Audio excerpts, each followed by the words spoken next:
Howdy folks, some of y'all may not know, but I've been in the BMX game for a minute now.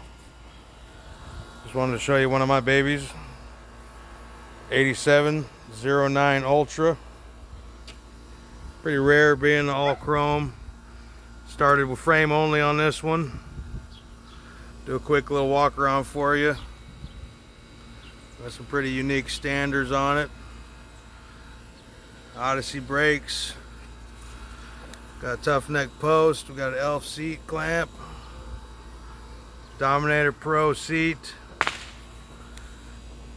Stamped tough neck with a precision Pete's chain ring.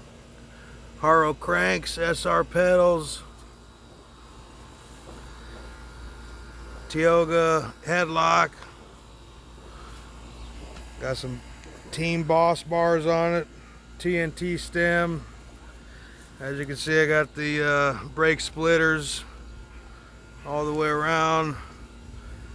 Peregrine 48 wheels. Odyssey up front as well. Tech 77 levers. AME grips. Some braided brake cables.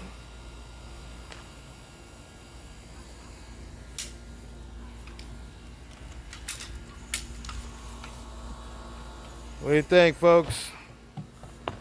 Let me know what you think in the comments. Peace.